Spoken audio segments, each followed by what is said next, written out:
This is Steph for Dates and Cakes, and today's episode we're going to do a little science experiment because which one of these is a red flag? I don't know, one looks more like a red flag, but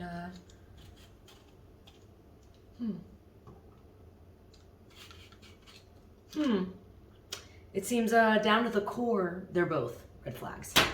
So for this episode, we are going to make a salted caramel crumble because this kind of guy is one that says anything to just make you crumble. And I know, it's a fall recipe, but again, he'll say anything to make you fall for his shit all year round. In the famous words of the great philosopher, Edward P. Shearing, the club is the best place to find love, so the bar is where I go. Ooh. And I met this guy in Tennessee, actually. And no, I was not the only 10 he saw. So I first appealed to him because he asked my occupation, and I said a spy. And he was like, come on. And I was like, ask my best friend where I just landed from yesterday. And she was like, she just got in from Germany. And he's like, why were you in Germany? And I'm like, classified.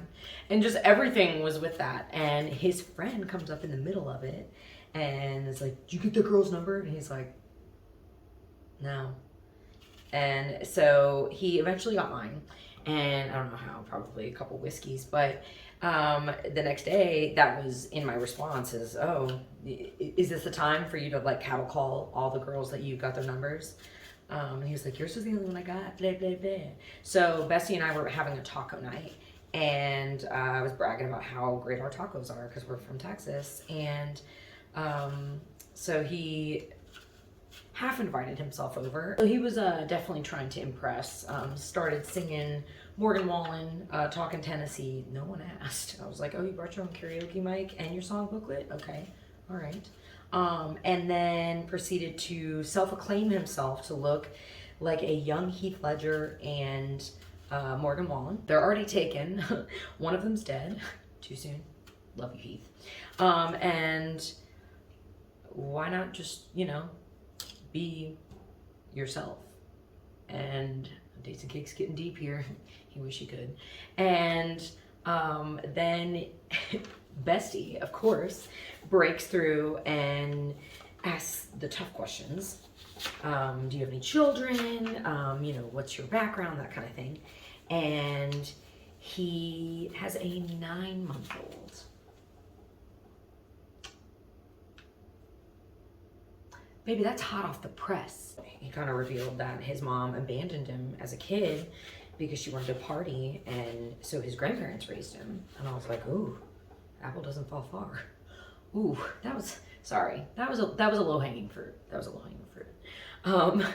So still no red flags. Things are going great. Doesn't, says he wants to do everything for his daughter, but has no contact with the mom and doesn't pay child support, nothing like that. So Bestie's still at the table with us, and she makes kind of a flirty comment because she really does love Morgan Wallen.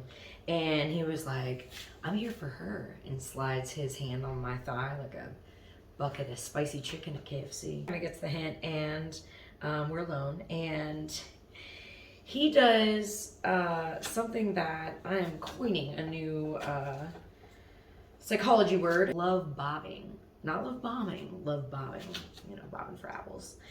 Because he never got a chance to know me, but he's just bobbing for what's gonna work. He's just saying all these lines that most girls would love to hear, and just thinks it's a, copy paste all situation.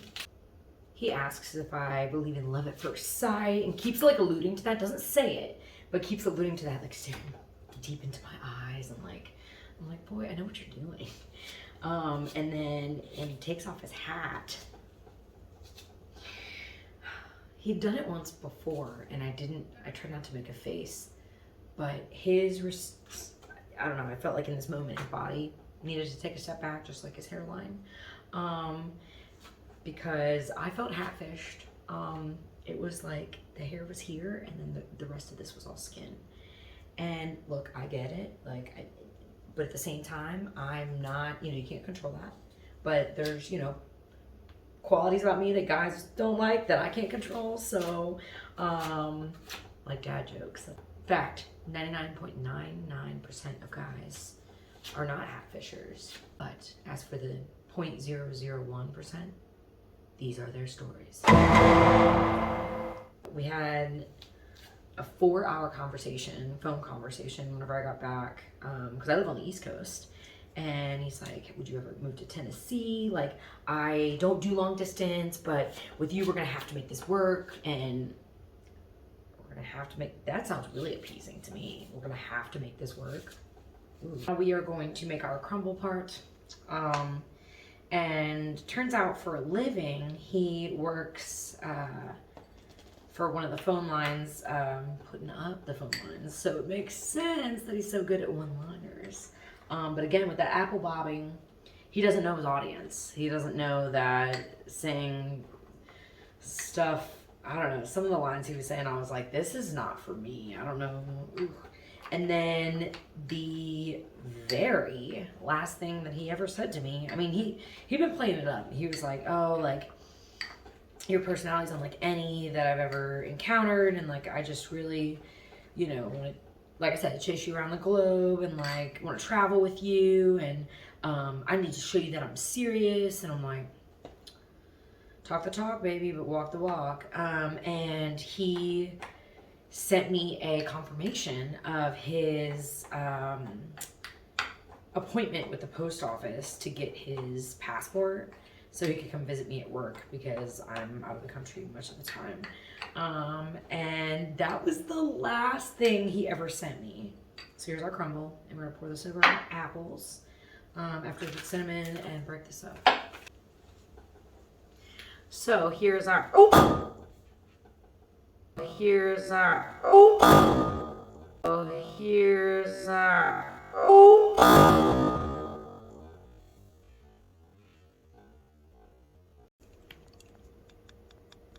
For Dates and Cakes, this is Steph. Till next time.